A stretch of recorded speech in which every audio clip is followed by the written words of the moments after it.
You're fine. Good evening, everyone, and welcome to the Lebanon Board of Park Commissioners. I'd like to call the meeting to order and let the record show that all members are present except Mike Burns. If everyone's had an opportunity to look at the minutes, I'd entertain a motion to approve the minutes. Make a motion that we approve the minutes. I have a motion. Do I have a second? A second. I have a motion and a second. All those in favor say aye. Aye. Those opposed, motion carried. Is there any old business to come before the meeting this evening? No, other than we will look at, we're still looking over pricing, and we will have something by our next meeting in June, looking at that. Pricing for the park, for the park. shelters, okay. Yes. Okay. Okay, new business to come before the board this evening. We have Mayor Matt Gentry on the dog park. Good evening, Commissioners. Thank you for having me here tonight.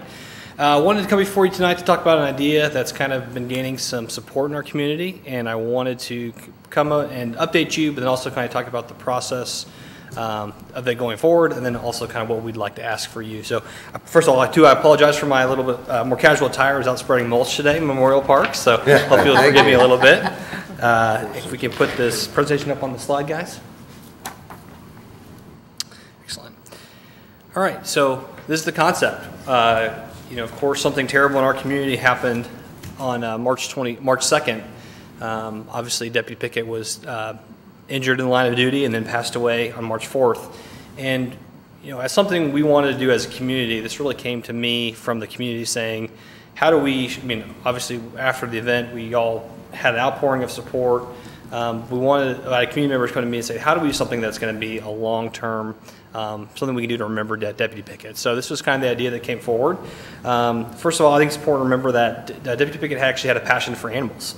He was the lead canine officer for the Boone County Sheriff's Department, but then also spent his free time supporting animals and doing things to save animals. So really, animals was one of his passions, and I think the idea of a dog park, naming it in his honor, I think would be a great just way to remember his legacy and sacrifice to his community.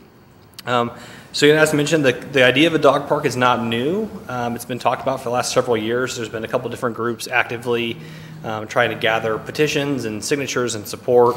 And then, of course, when this idea came forward, it kind of just was a natural fit, I thought. And also important to note, too, there are currently no public off-leash dog parks currently in Lebanon or in Boone County for that matter. So we would be actually kind of breaking new ground here for Boone County to be the first public off-leash dog park. So I also want to talk about the way we kind of approach this. So we have had a public meeting about this issue, and I know a couple of the commissioners were there for this, and I know John was as well too. We wanted to have a discussion about where if we were to do a dog park in his Deputy Pickett's honor, where would it go, and what criteria should we use to evaluate the different locations. So there were a couple different criteria, and I can go into a little bit about how we more details about these. But first off, we wanted to find a site that was already owned by the city. We wanted to find a parcel of land that was on the quote-unquote south side of Lebanon. We wanted to make sure that the location would be accessible. And then also we wanted to make sure the right size for the location, probably 1.5 to 2 acres was the kind of the idea, ideal size-wise. And then also were there mature trees present on the site. So again, the property ownership status was important because we wanted to I'll talk a little bit more about the funding side of this down the road, but if the property is already owned by the city, the project can move along the process faster. As I'm sure you're all aware, the public process for property acquisition can be pretty slow and tedious. Of course, it requires it to be either donated to us or requires 2 appraisals, and then we cannot pay more than the average of those 2 appraisals. So with the budget we'd be talking about for a project like this, having the city already own the property was important, but then also it allows us to move through the process faster as well. So why on the south side? First of all, I hate the whole north-south side distinction. At the end of the day, we're all Lebanon citizens. And I think for some reason we have kind of this psyche that the south side town isn't worth the same as the north side, and I don't think that's fair, and I don't think it's true. And so the way I looked at it is, our last major investment we made in our park system was probably the Seashore Water Park, Memorial Park. Of course, now we're also doing Reese Park, which is also on Maple Drive, which is also the north side. But we wanted to give, something we could do on the southern side of town to give residents from all parts of the community to come and visit this historic neighborhood in this unique area. So that was the idea. That's the preference. We want to spread these amenities out. We don't just want to put everything in Memorial Park. John, of course, does a great job in Memorial Park and other parks. But we want to make sure we have amenities spread evenly throughout the whole community. So third, accessibility. So accessibility is kind of a newer term, but it's really all it is just the ability, how easy for people to get to it, right? Can you hop on your bike and ride to it? Can you walk down the sidewalks to get to it? How easily can you get there by foot? Now this kind of helped us narrow some different sites down. Some of the sites got excluded because of, they weren't accessible. And the accessibility is an important part of the funding source and the grant, so I'll talk about that, about why this was important as well too. Now again, we're not expecting everyone to walk to the potential site. It's just something we wanted to put a preference on to make sure that if they wanted to, they could. And having a park in a neighborhood is always the most successful model that we've seen, a community park. So the size, again, we were targeting 1.5 to 2 acres, and this wouldn't include the parking or the other amenities around it. We won't be based on the research that we did from the group and just my own crash course in dog park design, was that gives this, the 1.5 to 2 acres gives you a couple different goals you can accomplish. So it allows you to separate the large dogs from the small dogs, which is a really important factor. You don't want your 50-pound dogs running around with your 5-pound little micro things. So we want to be able to balance that, and so having the larger size allows us to divide those dogs. And actually something new we've added as well too, and you'll see this later, or you won't see this later, but something we're working on now is actually separating out smaller areas for single dogs, right? So if there's an older dog or a dog that's maybe not quite ready to be introduced to a full dog park, there's some space for them as well too. So that's another idea we're working at. The large enough space also allows us to make sure that the grass isn't worn out. Obviously we're not going to have a huge amount of, we're only a town of 16,000 people, but other places where you see dog parks this size, it's enough room for the dogs to run. They're not wearing down. You have ability to spread the dogs out more, and so that's kind of where we wanted to find that borderline there. And then also, of course, having more space allows for more things like agility equipment, picnic tables, benches, things to make the inviting space for everyone to enjoy. And we wanted to focus on one that was natural grass. So having the larger size was important too. Some other communities are doing, micro dog parks where they have like an AstroTurf surface in it, which of course doesn't wear out. You only probably need about, 1/4 to 1/2 acre for that, but it's very costly from the AstroTurf perspective and things like that. So again, if we're going to have, mature grass and things like that, we want to make sure we have enough space to spread everybody out. And then finally, I mentioned the trees. Of course, right off the bat, right? Mature trees provide shade for people, and for pets and animals. So it keeps everything cooler. So if you've got dogs out running, they can enjoy the space more if it's a little bit cooler. Then also, some places you'll have to see actually install shade features if it was a totally open space, because it can get very hot, of course, in the summer. And then also, if we talked about doing something in the neighborhood, of course, the first thing that comes up is, how loud is this going to be, right? I'm going to have my backyard full of barking dogs, things like that. So actually the trees actually help with the sound absorption. So it actually will help make it a nice neighbor to live next to a dog park, because we'll have the trees actually helping to absorb some of the sound. Now dog parks actually are far more quiet than people think they are, but it is one of those things we can help say, hey, we are going to have the trees there, well, that will help knock it down if there is sound. Also, having mature trees, of course, when you have the trees sucking up the water, it helps you avoid some of the mud pits, right? If it was a totally flat area that didn't drain well, that could be a problem, especially with my dog that likes to play in the mud, right? So that was something we want to avoid with the mud pits. So now they can be more challenging to work around, so we have to be somewhat creative and make sure we're finding straight lines that don't impact the trees. But at the end of the day, I think the positives of the mature trees outweighs the possible negatives with them. So these were the potential sites we looked at. The first 3 are sites that were city-owned, but we did want to kind of do an analysis all around. I didn't put exact addresses on here, but if you look on a map, you can kind of see maybe the area we were targeting. And we assigned a scoring system, right? We wanted to make sure we were making sure we were targeting this the right way. And so based on the scoring system we had, of course, 3 points for if it definitely is, kind of that 1.5 points if it's kind of yes, kind of no, kind of in the middle, or then if an X, it was 0 points. So based on our scoring, the ABNER Longley Park expansion area scored the highest. Rogers Park was second, and this is the park, I'm sure you guys all know, the park over on Noble Street. This is kind of our secret park that we have that not many people know about. And of course, the main knock for there was that it didn't have any trees, right? So that's kind of where it lost some points. And again, I mentioned the Arboretum. We mentioned some of the sites kind of got knocked out because of accessibility. The Arboretum is a great facility. Of course, has mature trees, beautiful area. But you can't walk to it, right? It's a couple miles outside of town, right? So nobody's going to be able to walk their dog out to the Arboretum. Again, and then the other issues that we had with the other ones, just based on the fact they were not city-owned, and no other non-city-owned site actually had pluses all the way across the board either. So we did feel like, and based on when I presented this information to our public meeting we had on April 10th, there was a significant consensus around ABNER Longley as kind of the best site for it. So as I mentioned, we had the public meeting on April 10th. And we did, in that group, we had probably about, what would say, 50 in the room, probably, John's? About what? We had probably about 50 people in the room. Oh, absolutely. Yeah, so really good response from it, and so really good discussion to talk about kind of how it would work and things like that.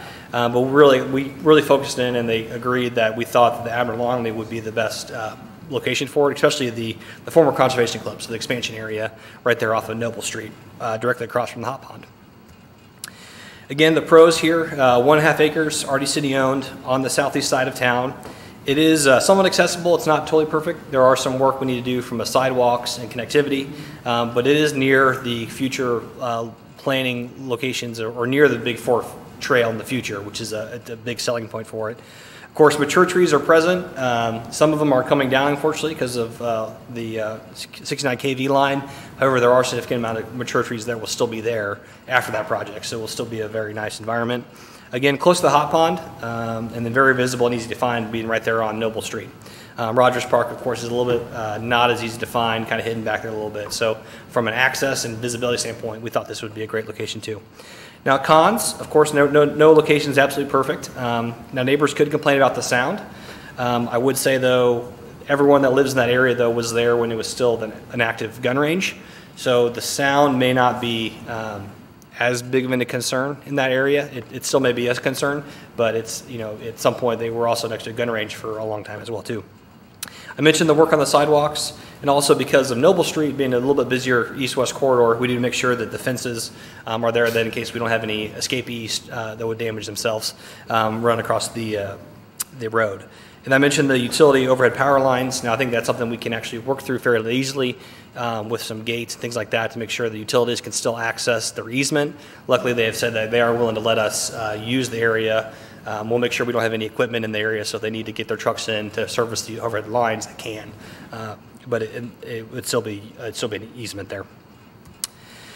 So I mentioned the funding. So how do we fund it? As John can tell you, and you guys know, there's no funding for a dog park currently in our city budget. So we wanted to get a little creative with this, and there's a couple different grants out there. Now this is not official. I will say we've not been accepted in this grant yet. We're in the early stages of this, but we've not officially submitted or been approved for this plan yet. I will say once we complete the budget and submit it, it's very likely we will be approved and we'll be able to start moving forward with the process with it. But what it is called a Creating Places grant.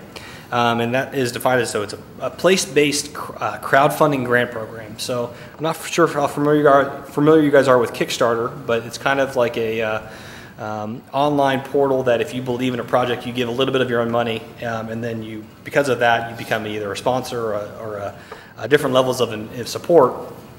So think of a state grant meets Kickstarter is the way this program works. So what it is it's a one-to-one community funding match. So it's not the city writing a check for $50,000. It actually is the community itself, Matt Gentry or John Lasley or John Messenger individually contributing personally to make the match. And then if you get the match, if you raise your fundraising goal, which the maximum is $50,000 per project. If If you reach that goal, then you get that matching money from the state. So the $50,000 raised by the community becomes $100,000. And then I mentioned earlier too why we wanted to make sure it was accessible. So this is directly from the grant application, and it says the Indiana Housing and Community Development Authority, which is the IHCDA, give preference to projects in walkable, easily accessible locations, which will build vibrancy to small towns and large urban centers. So again, they're prioritizing connectivity as part of this project, so we want to make sure that we were prioritizing that as well to make sure we're in the best possible position to be approved. As I mentioned, the $50,000 is the maximum per project, so that would give you a $100,000 total for the total project, which is a little bit, you can build a pretty nice dog park for $100,000, but again, if we were going out trying to acquire property, that would be a challenge. That would eat up quite a bit of it. And then what's also unique too is it's a 60-day, you have 60 days to achieve the goal. So it's a 60-day fundraising maximum. So whenever you kick off the first day, you have 60 days to reach your goal. And if you don't reach your goal, you don't get your match. So it's kind of, we have to make sure we're prepared. We've been doing a lot of legwork behind the scenes so far to kind of get ready for this launch of this program if we do have your board support tonight. If you want to check out some more, there's a website called PATRONICITY.com. This is who the state partners with to run this portal. There's a lot of projects like this on there. Ranges from people doing things in alleys to there's other dog parks on there as well. Really, whatever you wanted to kind of think about from a community perspective, there's lots of different ideas. Indianapolis currently did one, or recently did one, for the Martin Luther King or Kennedy King Park, I think it was, down in Indianapolis, and they had a big thing for the 50th anniversary of Robert F. Kennedy giving the speech down there on the night that Martin Luther King was assassinated. So lots of unique projects that are on this website. Very interesting to check out if you want on your own time. So I mentioned other dog parks. So there have been the ones we could find on the site. There were 5 other dog parks that were funded in this program. So Indiana isn't the only state that does this. Michigan is also another one. So there are some other cities and kind of what they did for their goal, and then also how long it took them to reach their goal. So, I mentioned we would be looking at the larger goal. Actually, so the Muskegon Dog Park would be very similar goal-wise, but they reached their $50,000 in 30 days, right? So it's a larger community, but they had a lot of support. So I wanted to show you just there's a balance between this of there is, when you have a support of an idea of a project, that's the best way to get support for a project. And of course, I think with just the unique nature of this, of course, being a memorial dog park in honor of Deputy Pickett, I think it would be a great way to gain a lot of support from that. I think the community would be more than happy to support that. It kind of brings two ideas together to support that. So we did have some help from our friends at American Structure Point. They wanted to donate. They really believe in the worthiness of this cause. So they actually donated some initial design layout of how we would lay this out. So again, just to orient you there, that is Noble Street there on the north side. This is the ABNER Longley expansion area. And the dog park would kind of be in between where the temporary entrance is now, further on the eastern side, and then the old entrance is over there on the west-hand side. So it's kind of in the middle between those two. And that's about that 1.5 acre area. So it kind of shows you, it splits the small dogs from the large dogs. This is not the final layout, but there's some tweaking we have to do from make sure the access is there, easements are there. But that's kind of the idea, is to have the separated area with the kind of parking around it. So how would it work? The thought would be to, and now this is all subject to change and subject to park board's management or decisions, but the way the dog parks work other places is they have them open actually year round. I was kind of surprised by this. I kind of thought eventually we would just do it in the kind of the nice weather. However, after the feedback at the public meeting, people were saying, let it be open year round, right? Let it be open in the winter, right? If I want to take my dogs out, let them go play in the snow, they can do this, right? They can have a safe place to do that. So that's kind of what we're thinking of, making it year round. But again, that can be depend on John and his team and this board on how you guys want to operate that. The concept would be to have actually a key fob type security system. So you would need to submit your vaccinations to the Parks Department, and then once you have that, you would get a key fob that would give you access for a year. And then so you could access the park during the daylight hours. Now again, I don't think having this open at night, all times of the night, is a good idea, but during the daylight I think it makes the most sense. But again, we're also protecting the dogs because we're making sure that you have the proper vaccinations before you can get access. Now, as part of this grant, though, we do want to make sure it has to be considered a public place, and just because it's a park, and just because people can buy a membership doesn't necessarily mean it's a public place. So we actually want to make sure that it actually is totally open to the public. However, in the requirement they put on us to make sure at least 2 days a month it would be totally open to the public, whether you had a membership or did not. However, even though if you were a non-member, you would still need to provide your proof of vaccinations. Submit that to the dog park or to the Parks Department. They could give you a temporary ID that then you could use on those free days. You would probably get one and then turn it in as you leave on your way out. So you would still it would still be open and free to the public, but it still will protect the health of the animals there too. So I hate to throw another thing on John to maintain, but once it's, at the end of the day, it's just some more grass to mow, which we already mow anyway. So there's kind of have to be a little bit more careful just mowing around the items and things like that. But the goal of the memberships would be to actually cover the cost of what the maintenance fees are. So we would like to try to be the membership fees be in the $40 to $60 range. That's very reasonable compared to our other communities around us. Indianapolis charges close to $100 for just one location, and they have multiple dog parks. So the $40 to $60 range is reasonable, but also based on our community, I think that's enough to support what the cost of the maintenance would be.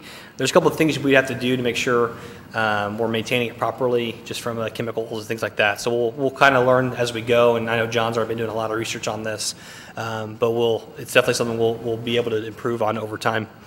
And then, as I mentioned, the goal is for the memberships to cover the annual maintenance. So that way we know the memberships pay for the people that are using it, right? So that's kind of the idea between the dog park. And usually also having a membership fee is really the standard practice, because you actually want people to know, you want people to take pride and take ownership of the park, and you're more likely to do that as a member if you have to pay a slight fee to have that. If this is just a totally open park, again, you're not protecting the health of the animals because you don't know who's coming in and out from a vaccinations perspective, but then also you're more likely to just leave things that shouldn't be left there because you don't have a skin in the game, so to speak. So then what are the next steps? So really the next step would be to get a board approval from you guys to say, yes, we give this idea its blessing, to use this location as the preferred location for this dog park. And then we would hope to begin the fundraising efforts mid to late May. We're trying to put the filing touches on the budget, and then we'll submit that to the IHCDA for final approval. Then we can start the fundraising efforts mid to late May. And again, we have the 6-day fundraising period then. That would put us at about the mid to late July. And then if this goal is achieved, once you get the funds from the state, you only have a year to accomplish it. So it's not like we get this money and we kind of sits around. It has to be put to the cause right away. So we would have to complete the project within a year, which means I would put the goal of trying to open that spring of 2019. So very aggressive goal, but when you look at what makes up a dog park, at the end of the day, it's a bunch of fences, right, and some security systems, things like that. So we think it's a very reasonable goal and doable for this project. So any questions for me concerning that? How do you charge for the non-members? Yeah, so we wouldn't charge for the non-members. So the non-members would come to the parks office and say, hey, I'm planning on taking my dog to the dog park this weekend. Here are my vaccination records. They would get those vaccination records, and then they would be given the key fob that they could then take to the dog park on those temporary days. Now, it would only work on those days, so it would not be like something where they could go at any time. They would get a different type of key fob entry that would work on the free public days, but it wouldn't work on just the standard membership days. Well, those would be free days. Those would be totally free days, yes, correct. And they either could leave their key fob at the park, or I guess we can figure out if they can just hold on to it and they know when to go. If on the free days, we can figure out on how many people will access that. I will say we're putting a little bit of a bar to make sure they still, because again, at the end of the day, the focus is keeping the animals safe from the vaccination records. So that's why we're doing that. But we also want to make sure we're compliant with the grant. The people that maybe can't access it, can. They just have a little bit more of a process to go through. My goal too is we talked about possibly doing some scholarships, income-based scholarships for people that maybe not be able to afford the full cost of the dog park, but maybe if there's a number we could work out with them to help where they could still use it, have the membership fee, but then also have a little bit of income-based scholarship for it as well too. What about the Yes. other dog parks? Do they carry additional liability for the dog park specifically? Yeah. Generally speaking, actually, when you join one of these dog parks, you waive all your rights away. You sign liability forms. We can have our city attorney draft all of those to make sure that the city and the Parks Department and everybody, this board's not held liable for anything that occurs in the park. But again, people are going to want to make sure they have the protection for their animals, right? So that if they can show that we're making sure we're recording the vaccinations and make sure people are up to date with those, they're going to feel comfortable doing it. However, if somebody gets bit in the dog park, right, we'll have a signed waiver from them saying I'm waiving all my rights away. So it is a balance, but it's something we do unfortunately live in a litigious society. Someone trips and falls on one of my sidewalks, I get sued too. So I think the goal is to make sure we have an environment that's safe for dogs and humans, which is why we're doing the separate areas, right? Which is why we're trying to giving the transition spaces where people can get used to a dog park if the dog is not used to it. So we're trying to limit those risks as much as possible, but also in the day it isn't. I would say it's inevitable, but if someone really wanted to still sue us, they could, but they would have the legal documentation on our side saying, you've already signed all these waivers, so sorry. I have a couple questions Yeah, for sure. you. First of all, commend you for you've done your homework. That might have been crash course, but you've Yep. provided a lot of good information for us, which I really appreciate that. I hadn't thought about some of those things in the past. A couple questions. One, when you think about the guidelines for using the park, will there be restrictions as far as children bringing a pet? Because they may have one key fob for their household, and hey, it's after school, and Johnny's going to go walk the dog, and hey, you can walk down to the park, and he's 10. Is that going to be allowed or not? Yeah, I would. We see the membership as more with the dog than with the owner. So now for homes that of course have multiple dogs, they'll still have one key fob. But I wouldn't put a restriction. Just like if Johnny wants to go walk in the park, right? We don't make sure he's with an adult, right? So I think it's part of it is an education standpoint too, of people know what to look for. And I think we can accomplish that with signage of some warning signs of if your dog these are aggressive signs or these are submissive signs that you need to be maybe caution of and be aware of. But again, with the liabilities, we'll cover a lot of those issues from that. So I wouldn't put a restriction on children bringing animals to the dog park or things like that. Usually it's a family thing anyway, so sure. I don't know how often that would happen, but I wouldn't want to, if somebody wants to walk their dog down, I don't think we should have a limit on that just because they're younger. So if someone is using the park and they're, all about it, right, and they witness concerns about what's happening at the park, who is the reporting agency that they express their concerns as a member? Yeah, so we talked about possibly having, John and I have talked about a security system for the area. That would not be part of this original budget that the grant would raise, but we would do that out of the more of the park fund. Or through the public safety lit or something like that to make sure there would be cameras at this site. So if there was an incident, we would have it on camera and we could go back and actually the record, you can keep track of when entry and exit is. And again, all these key fobs are unique, right? So we can know these are the 5 people that are in this park and we can go and say, which one are you or in this video? If there's an incident, right, and we have that documentation, we can kind of see who the possible offender would be, and there could be repercussions. Again, we haven't written up the rules or anything like that because we didn't want to get too far ahead of ourselves. We still have a lot of work to do. We have to raise $50,000 from the community, so it's not something we're taking lightly. But I think it's something that I think we can accomplish. But we don't want to get too far ahead of ourselves and saying these are the exact rules. But if we accomplish our goal, then we absolutely will be making sure we have rules in place that warnings and things like that. And if there's Kind of a behavior condition that- of membership, so to speak. Absolutely, yeah. We could revoke it if we need to, if there's, behavior that we don't see that, or damage or things like that, But yeah, that's kind of the goal. So we make That sure we makes sense. protect the park. And one final question. We've spent a lot of time as a park board talking about the master plan and the vision. You obviously have a clear vision about this, Yep. and it's helped what you've shared with us tonight. My perception of the vision for that section of the expansion of ABNER Longley Park, we've talked a lot about having maybe events there, possibly eventually hosting like maybe wedding receptions and things like that, and also creating kind of an atmosphere where it's like you might go to nature walks, more of a quiet type place rather than, Memorial Park and the other parts of ABNER Longley are very active and Right. sports and things like that are involved. So how does that fit with that description, or is that changing now?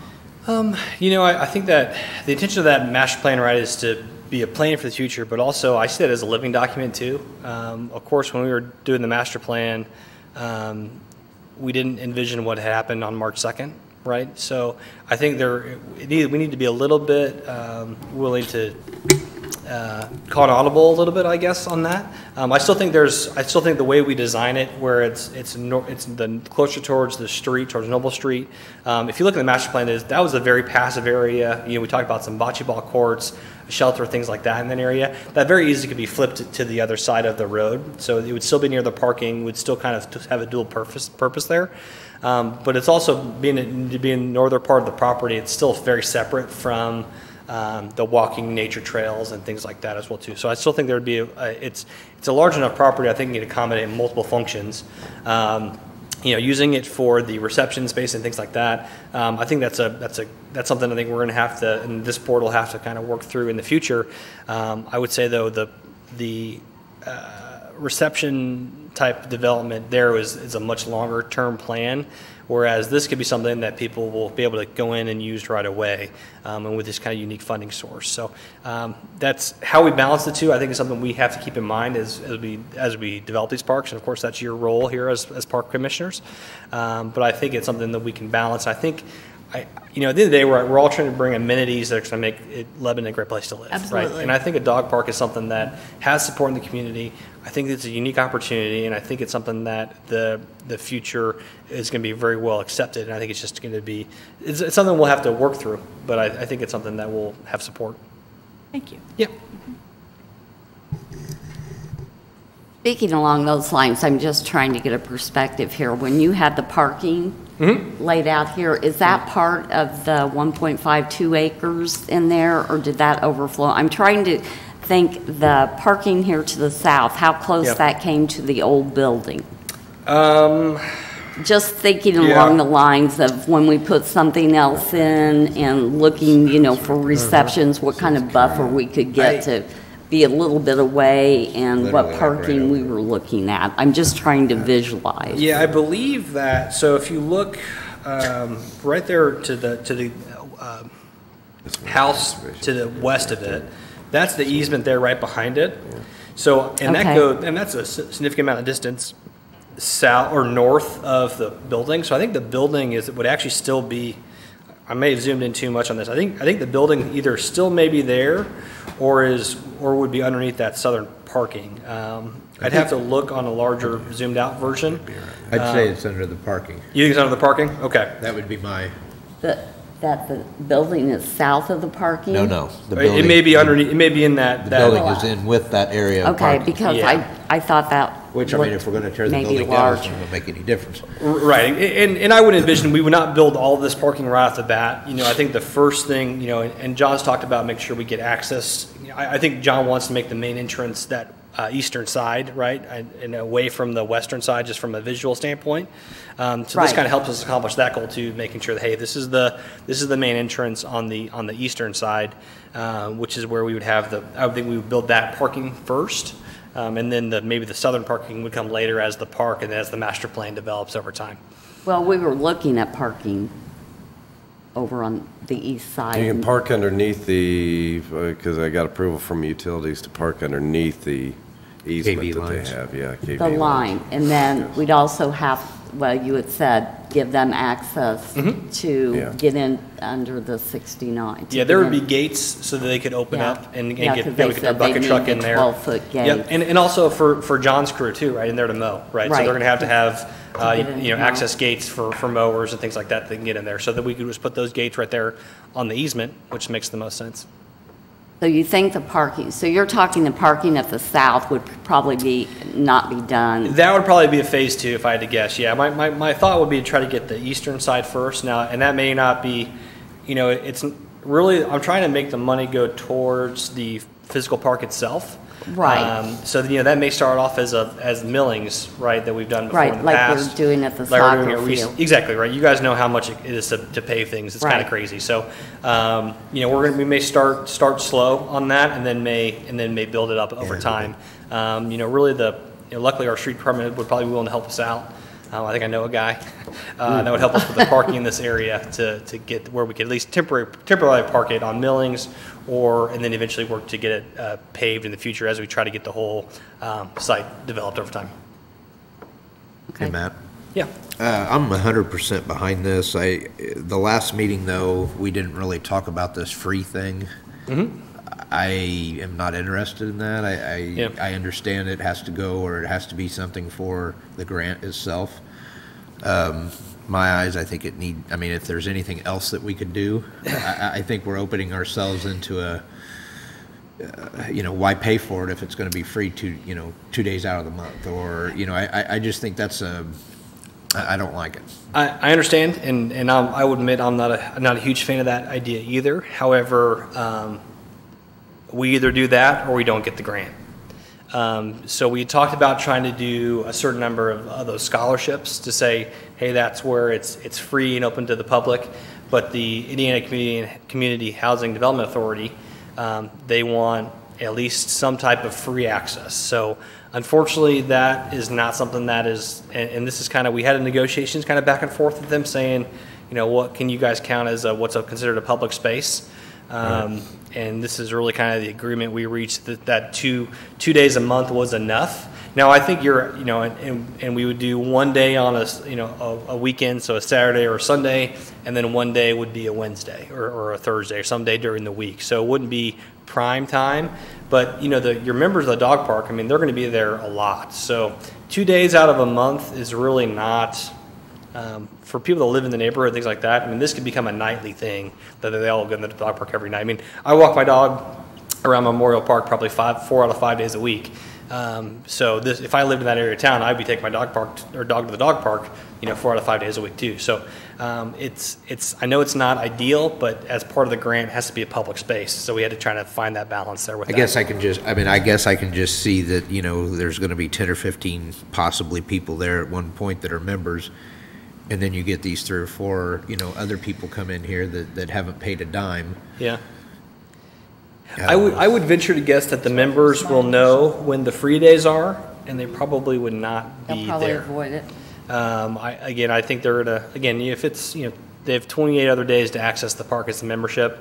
I think I think too, maybe there's a balance of someone that's never been to a dog park before, right? It's a new idea for Boone County.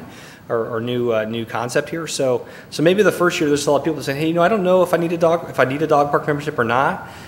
So those free days kind of are almost a free trial period too. That could say, hey, I'll prove my dog has the whatever required vaccinations and things like that. But is it worth the $40 to $60 a month to be a member? Or excuse me, $46 a year to be a member?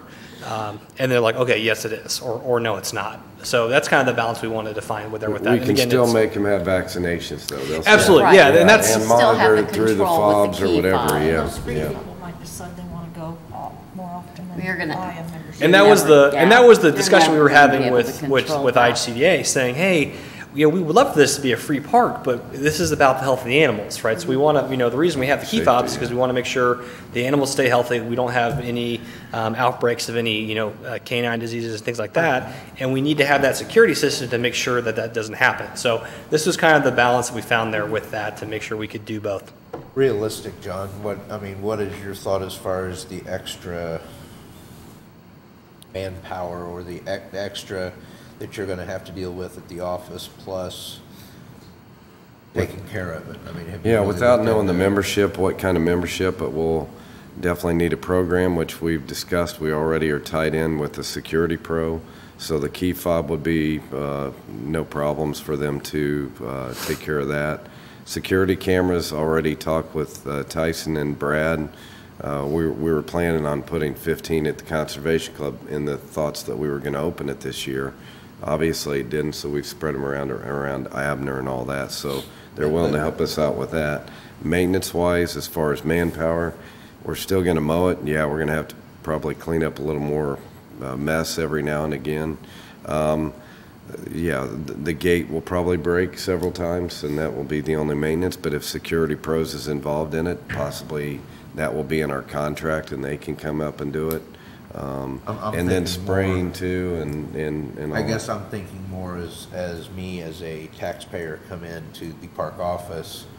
And when office they help, have- we've discussed that when too. they- and- You know, when you're working with the pool and you got Yeah. this and you got that, you know, how In fact, easily Matt is brought it going that to up, be? yeah, Well, yeah. you're going to have a Matt program brought to that, keep yeah. vaccination records, just like a vet Matt and I does. discussed, actually, talked about it about budget time last year, about adding another personnel to the You need office too. somebody else to do And those this kind would of- be something, it'd help with pool passes. I think Matt was in there today for quite a bit, and he saw just the barrage of people, swim lessons, pool passes, pool rentals, and you know. That's my main It's just point. because it's sunny out first day, they're all coming in, so. That's my main point. Yeah. I mean, I think you need somebody, I mean, I think, I wouldn't say you need somebody obviously full-time. Yeah, for that, 20, but- 30-hour job. Yeah, that's what I talked about in Apostle with the budget for next year, is to talk about, to give John some just, you know, everyone in the parks office does a great job, but, you know, there isn't just a straight kind of administrative person. You know, of course, I have a administrative assistant in my office, Tanya has an administrative assistant in her office, Parks, Fire, they all have administrative assistants, Park Streets, Parks does not, right? So that was kind of the idea of having someone that could be in there, you know, 20 to 30 hours a week, answering phones, helping direct questions, handling those kind of day-to-day operations, pool passes, dog park passes, things like that, that can kind of help take some of the load off of, you know, we're not having our programs director doing those things or our parks director doing these things, kind of take some of the load off of more of the administrative work. Yeah. And that's something we talked about in the budget already. Yeah. You really need somebody to oversee all that, and when somebody's, you know, vaccinations are up, that Yeah. they send a notification or Absolutely. deactivate their key fob. I mean, Yeah, and I think most parks, they actually have, you know, the it can be all computer, automated. yeah, Yeah, they do, it's all yeah. And it's automated. generated, and boom, this time's up, this goes out to them. Same thing when it's expired, boom, their fob kicks off And and just they're have done. somebody dedicated to those small programs, Yes. but they're time consuming. And I didn't mention too, if we actually raise more than the $50,000, so it's not going to be, the cap on the match is $50,000, but we can always raise more, right? So if we raise in the community, raise, let's say $80,000, we get to $50,000 match, we now have $130,000. And part of that can be the systems for it, right? So if John, if there's a system, a dog park management software, which, you know, I'm sure there is out there somewhere. I'm sure there is. We can purchase that software for John, so we can do that. So help manage, make sure we're saying everything online. Again, sending something, we can send out letters, people, hey, you know, your membership's expiring at the end of the month, you need to come back in and see us, or your vaccinations are expiring, we need to get a new reminder on that. So we can help manage that from a software side on the back end, as if we exceed our fundraising goals as well too. Another question Yeah, following up sure. to what John lastly was mentioning about the free days that you were talking about that are required as part of the grant.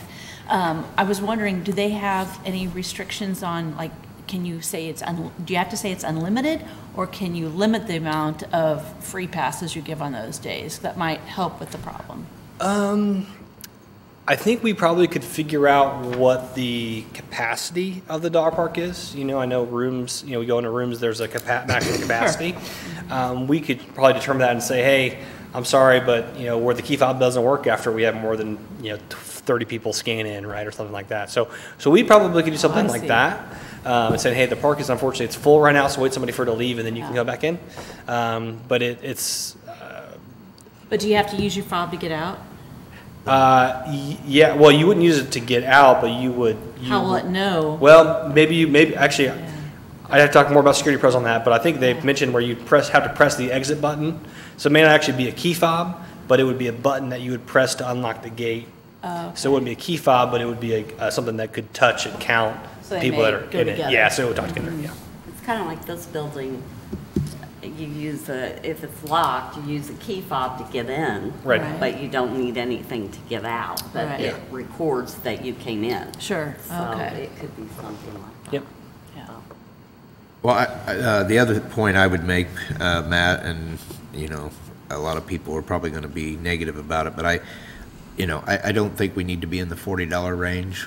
You know, I think with unexpected expenses and so forth, I think we need to be $55, $60. You know, that's $60 a year. Yeah. And the way I look at it is if, you know, that is an issue that maybe someone that would cause more problems as far as damaging things and so forth, then it would be worth. So, You know, again, really, we just hadn't drilled down on the exact price. You know, if you had to, you know, force me into a decision, you know, I think $50 a year is a reasonable number. I think, you know, $50 a year having, let's say we had, you know, 200 members, that's a good amount of money for John to maintain. Sure. If there's any extra things that he needs to do there. So, I would, if I had to guess, I'd say it's at $50 to $55 a range is probably where we'd be looking at. I put the 40 just because, you know, I do want to be cognizant, you know. Understood. You know, and maybe that comes in with the scholarships, right? You know, maybe that's where we, you know, there are some opportunities where we can have people that may not be able to fully afford it, but they still want to be part of it and want to have some skin in the game, and we could work with them maybe on some of the costs. So, I think the full, and also something I mentioned as well, either this would not just be just for Lebanon residents. We can make this for any, you know, member of Boone County or Lebanon and non-resident Lebanon or non-Lebanon residents, so we could charge a higher price just like we do from our pool for non-Lebanon residents, right? So, you know, so it may be 50 if you live in town or 45 if you live in town, but it's 60 if you live outside of town, right? So there can be a balance there too. We kind of recoup some other costs because, you know, their tax dollars maybe aren't going directly to pay for our parks maintenance, whereas, you know, we can kind of help solve. Now, where would the extra money go, Matt, in regards to after the expenses are taken care of? Where does that extra money go? Is that going to be an account where we're going to be able to upgrade the park, the dog park, or is it going to be used for other things? I mean, so the equipment we're looking at comes with a 20-year warranty. So we're looking at very high-grade equipment that will last a long time. 50-year warranty on the fence and things like that. So really, the short-term costs are not, it's not like we're going to be replacing this every year. Now my goal is to make it to where it's a separate fund, where John has a dog park fund that we can over time, you know, say, hey, we want to add some more shade features, right? Or we want to add some more, I don't know. Dog benches. Whatever, right? I mean, John kind of can have his own fund saying, you know, this is things for the dog park because it's being supported by the members and they can make it better and make it the best dog park. Agility, benches, agility, yeah. Yeah, exactly. Yeah, but my vision would kind of keep a separate fund for John. So there's the new date. Any other questions? And just so I did mention this too. So the fundraising levels we're talking about, we'd be talking about $10 at the minimum.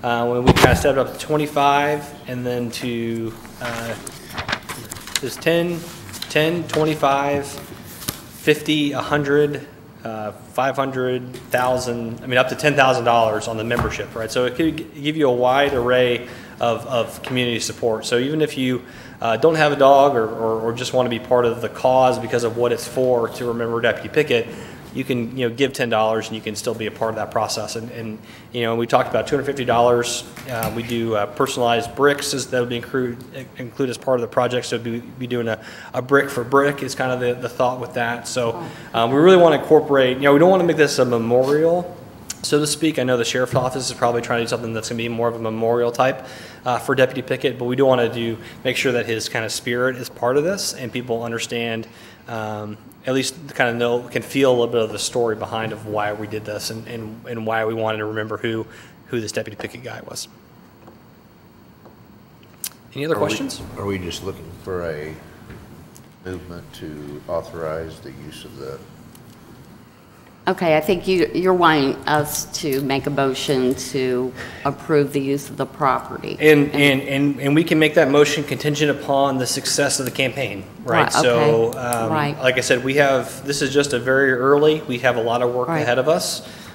If we don't reach the full goal, then unfortunately this project's not gonna happen, right? So you can feel free to make it contingent upon the success of the goal with that. So what's going to happen in the sense of, we get 50,000, or it's going to be 50,000 is what you're going to produce to the state, that's where we're going to be.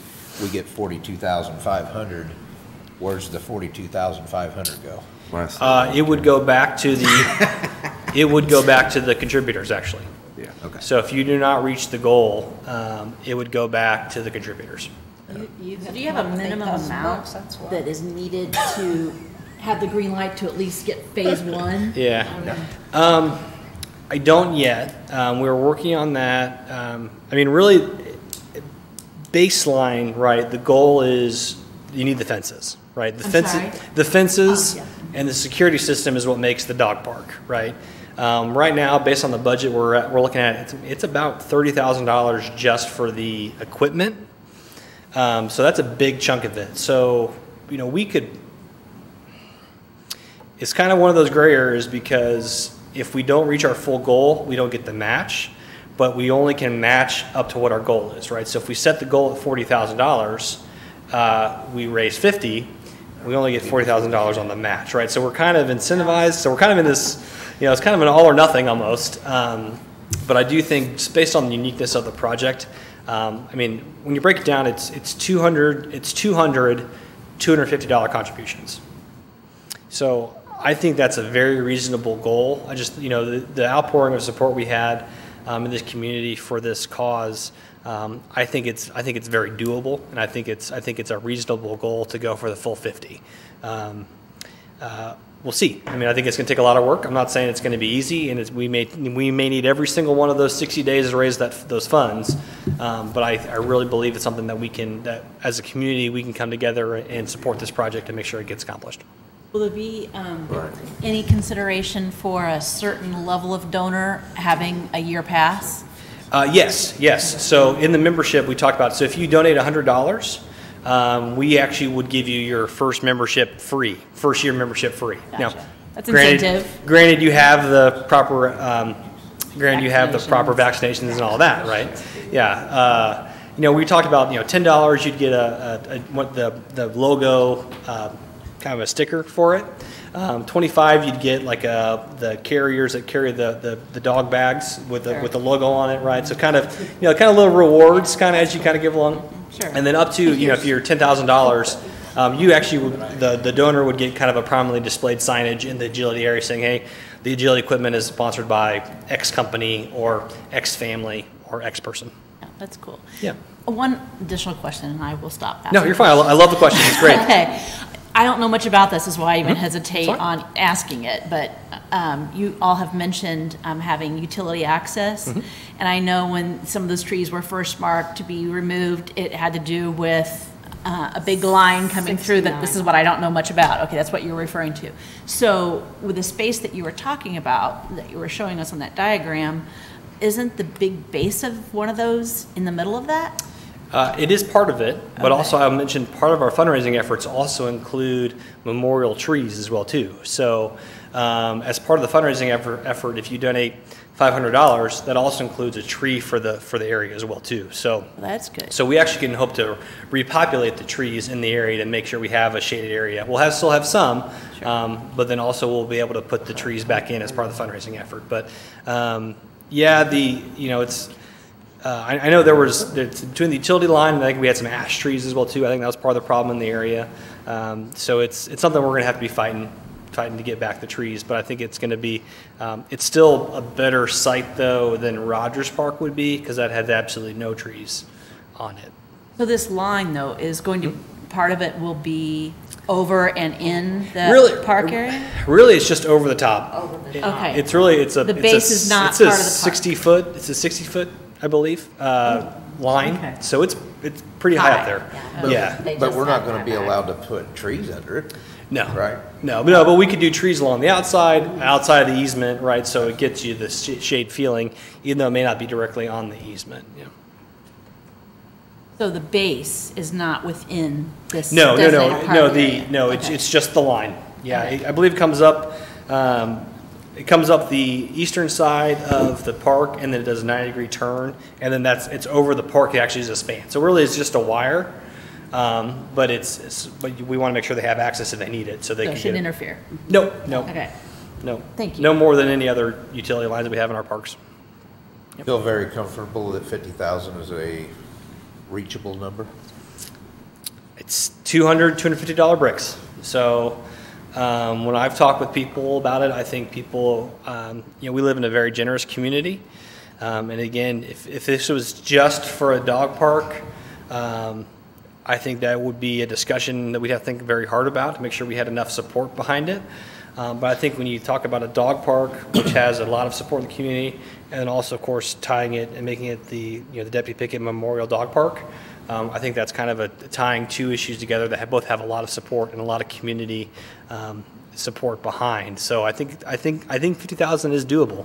Has Mrs. Pickett has there been any conversation with the family? Yeah, so we've spoken with, so the Sheriff's Department actually has what they're calling a memorial team on this, and there's lots of different events happening. Of course, we had the motorcycle ride last weekend, so there's been a lot of, and they have been working very closely with that. And luckily, one of the members that's on that memorial team has also been a big supporter of the dog park as well too. So it's kind of brought those two worlds together. So she's helped with those conversations, and they would be. They're very supportive of this idea. Now, it probably will require me to go up and give another presentation to another group, but but based on the feedback we've had, this is something they want to support as well too, and they think this is doing it the right way because, like I said, we're not trying to make this a memorial. It's an honor of him, right? It is a memorial dog park, but it's not like a eternal flame. We're not doing anything like that. Right. That would have been like where people would go. That'd be more at the sheriff's office. Appreciate your passion for this. Yeah, well, so my wife is a big supporter of this. This was her one. She's like, if I move to Lebanon, if I marry you, move to Lebanon, you're going to have to get in a dog park here sooner or later. So it helps me a little bit at home too. If we can get this. Yeah, she lived down in Broadripple, right? So they had a dog park there, and that was her favorite thing. We have a little corgi that why I'm taking it on walks all the time. It's a little hyperactive dog. So. And just from a generational perspective, I think this is something that younger families almost expect from a community. So if the fact that we can kind of bring this amenity, but then also do it in a way that's honoring someone that gave the ultimate sacrifice for our community, I think it's a really great way to tie the two initiatives together as well too. It was kind of neat at the meeting how passionate some of the people were. I mean, it was. That's great. I've seen the people at the 50s festival and things, before this tragedy ever happened, how passionate they were. That I mean, this dog park, people have been wanting it for some time. They have almost 5,000 signatures. Yeah, They spend a small fortune on their dog. Sure. it's and this is a great way to honor him. And I'm sorry that we have to do it in this way, but.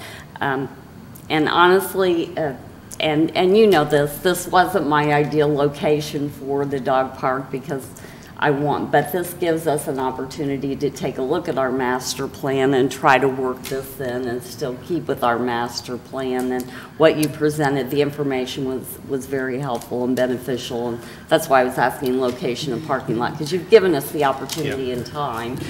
And so, unless anyone has any more questions, I'm going to entertain a motion to approve the use of this property contingent on the funding. I will move that we approve the use of this property as described this evening, contingent upon the fundraising efforts that have been detailed for us. I'll second. We'll both second it. Okay. I have a motion and several seconds. All those in favor say aye. Aye. Those opposed, motion carried. Mayor Gentry, thank you very much for all your work on this, and I think you'll be successful. I hope so. Thank you very much. Everybody, get your checkbooks out. Good luck. It only takes 32 cents from every taxpayer. Okay, And thanks for helping Ridge mulch. Carter, are you still awake I back was there? going to say, wake Ridge up. Yeah, somebody wake Ridge up there. We should let him go first. Yeah. Okay, we have Ridge Carter from the Boys and Girls Club here for discount pricing for the Seashore Water Park. Yep. So good evening, my name's Ridge. I am with the Lebanon Area Boys and Girls Club, and I'm overseeing this year's summer camp. So over the past 3 years, we've been taking our youth to the public pool each Friday. So each year we've been offered a discount price for our youth to attend, and this year we'd kind of like to request the same discount pricing. We're planning on attending the pool from 1 to 3 p.m. on Fridays from the weeks of June 4th to August 3rd.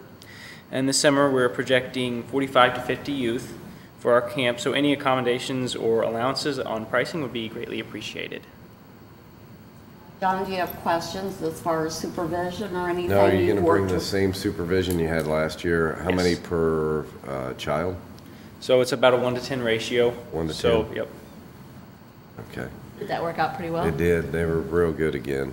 We had no issues with Boys and Girls Club. So what we've done is the $2, and the supervisors are at, For free.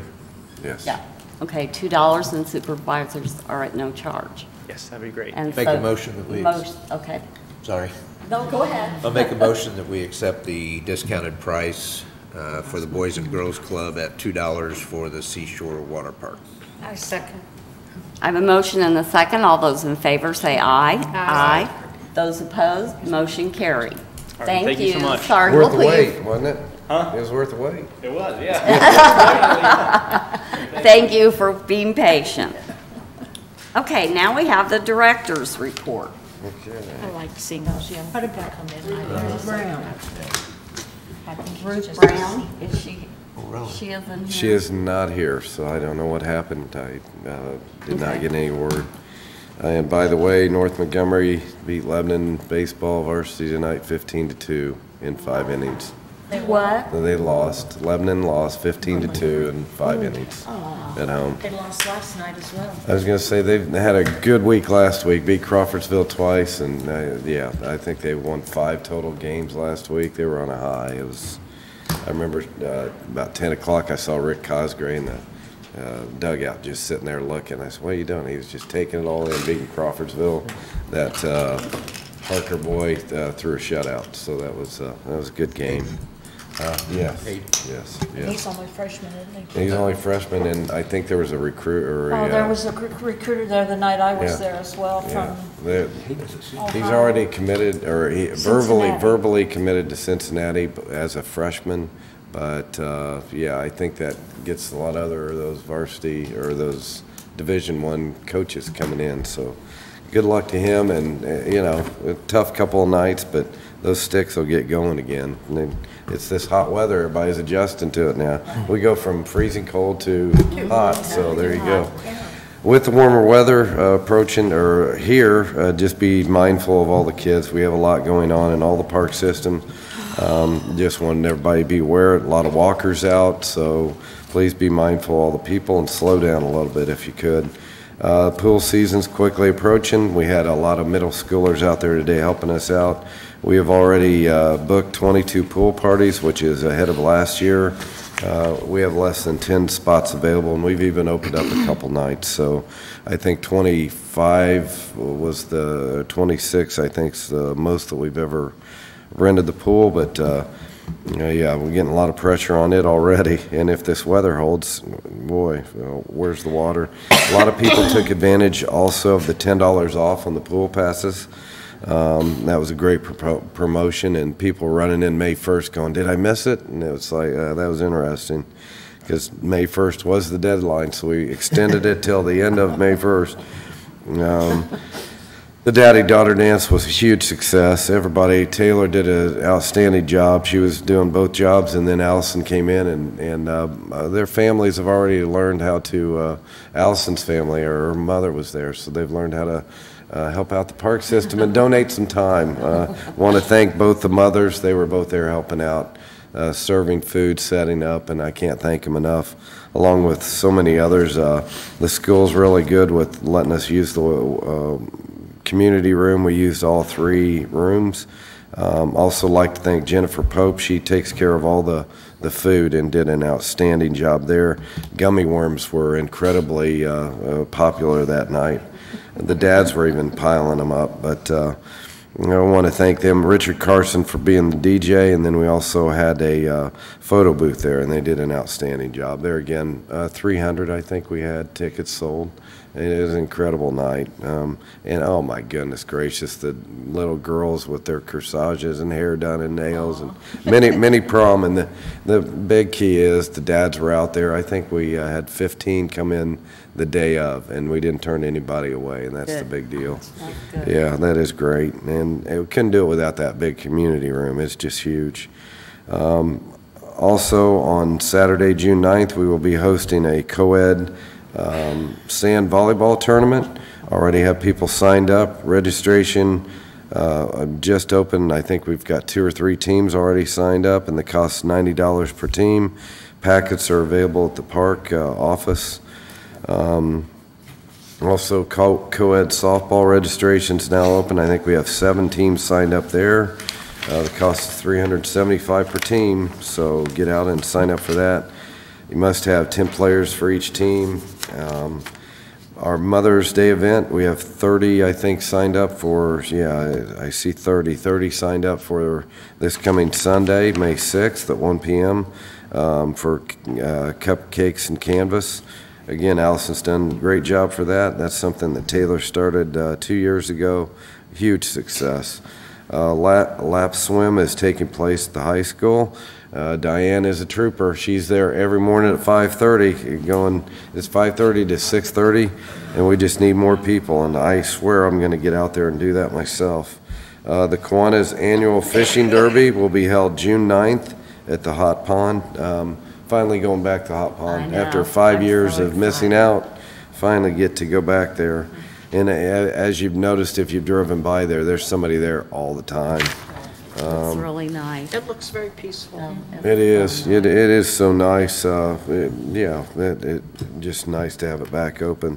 The OBS Revolution Ford Truck Show will be at Memorial Park this Saturday at 10 a.m. by the tennis shelter, and I think it's 19. I don't even remember the year now. I should know that. Anyway, there's going to be some old trucks there, and it's a nice show. I think there's about 30 trucks that are there.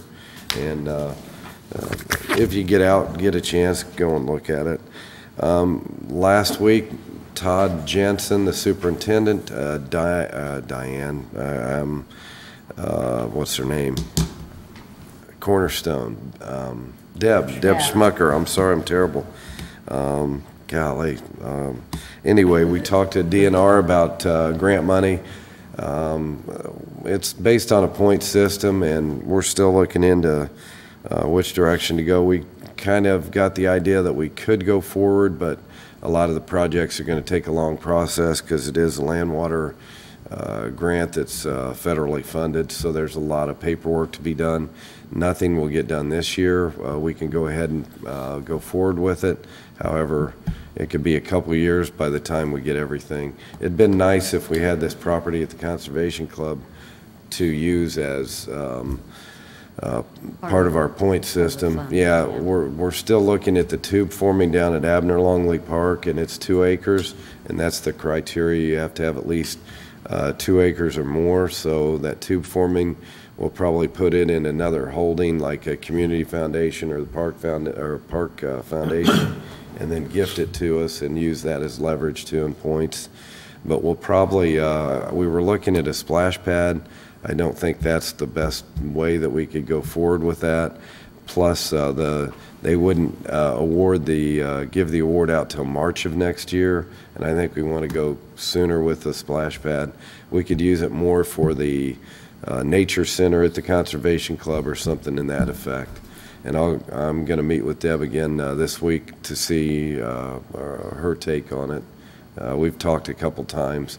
Went in not thinking that we'd even have a chance, but after speaking with the 3 people, the people that award the grants at the DNR, it was really nice to get in front of that and in front of them, and I think Deb has a good communication with them, so it was really nice to bring all of us in and have a discussion, and it made me feel a lot better after we left there that we might be able to qualify for some grant money.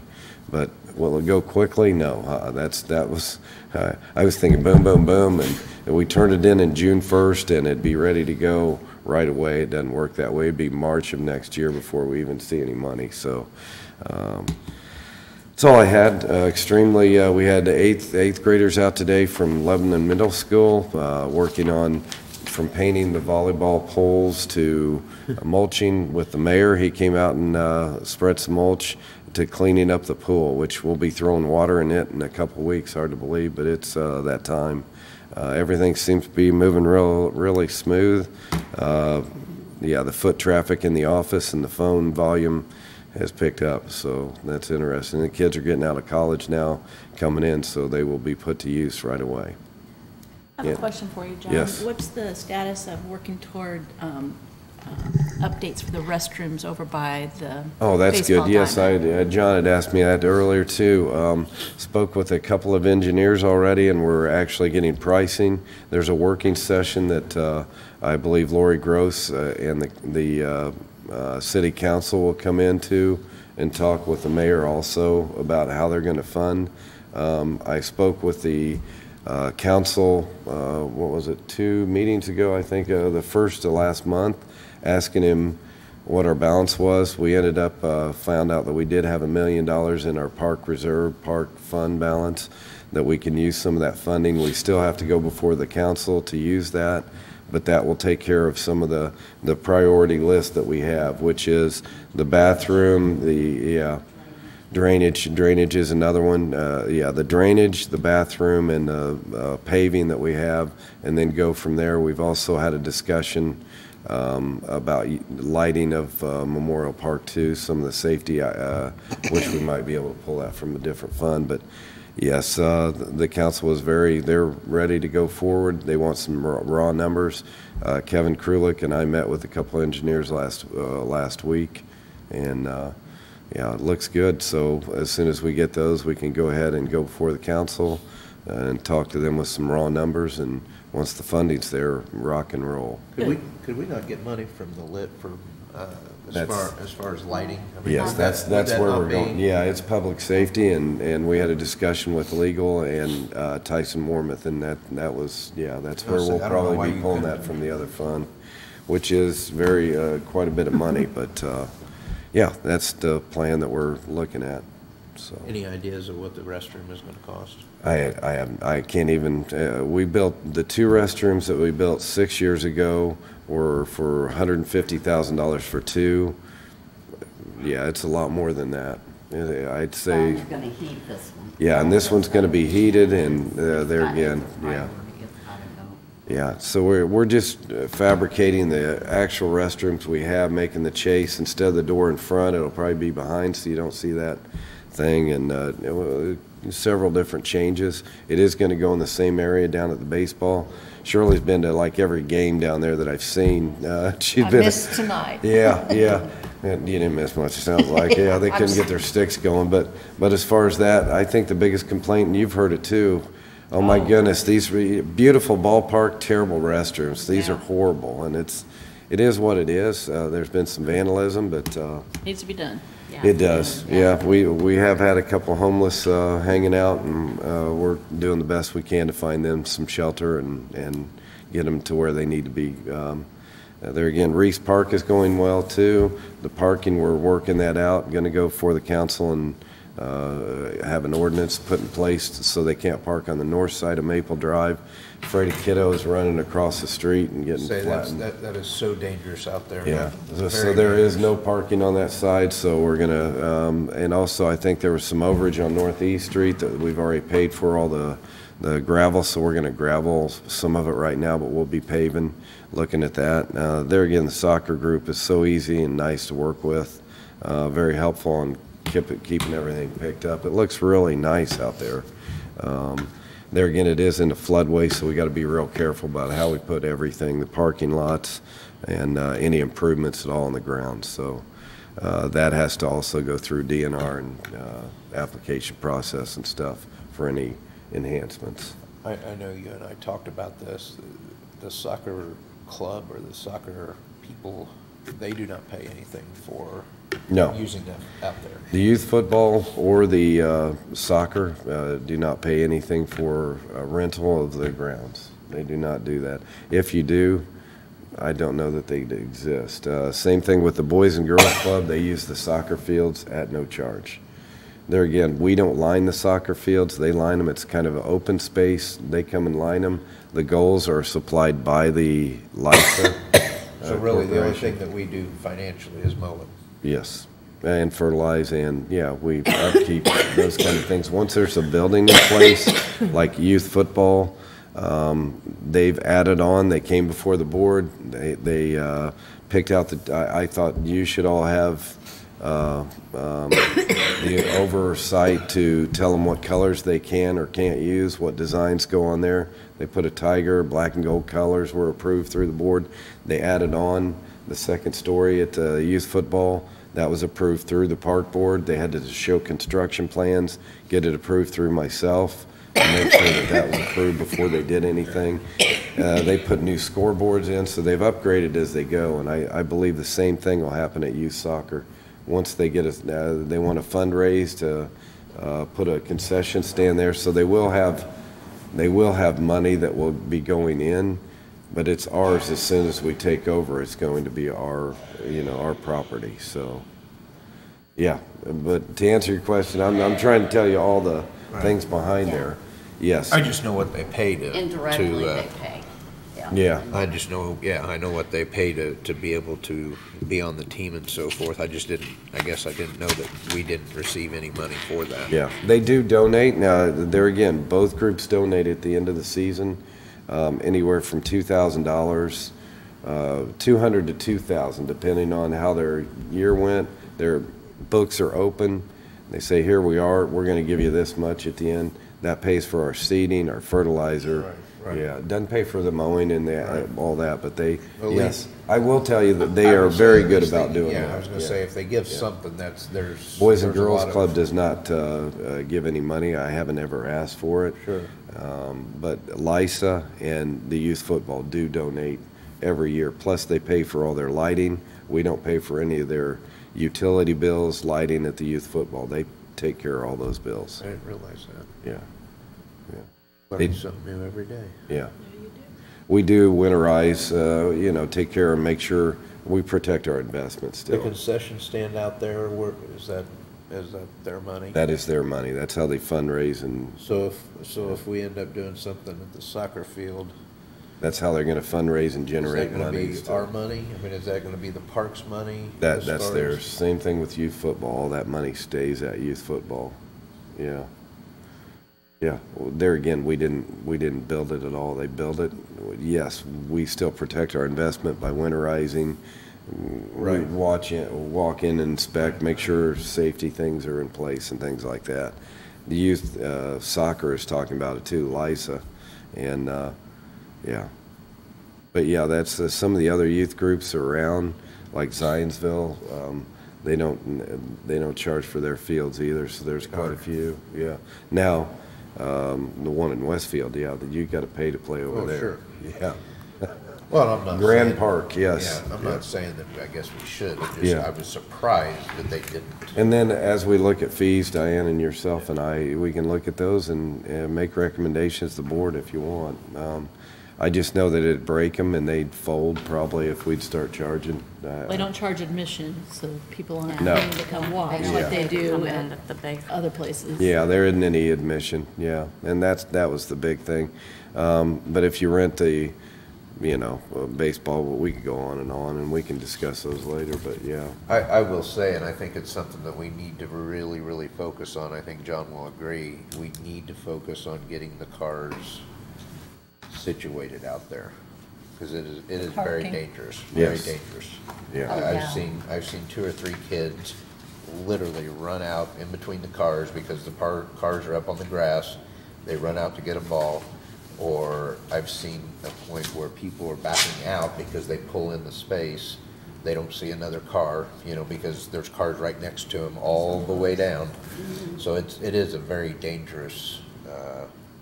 Yeah, and I've got a couple layouts there again, especially with Boys and Girls Club this fall. Yeah, with the once you get the parking established. Yeah, and that was my fault. I mean, we tried to get it done in the fall and didn't get that accomplished. Yeah. Okay, has everybody had a chance to look at the claims? If so, I'd entertain a motion to approve the claims. So moved. I've got a motion. Do I have a second? I'll second. I have a motion and a second. All those in favor say aye. Aye. Those opposed? Motion carried. If there's no other business to come before the board, I'd entertain a motion to adjourn. So moved. I have a motion to adjourn. Do I have a second? Second. I have a motion and a second. All those in favor say aye. Aye. Those opposed? Motion carried. Thank you for joining us this evening. You know, I'm almost wondering if just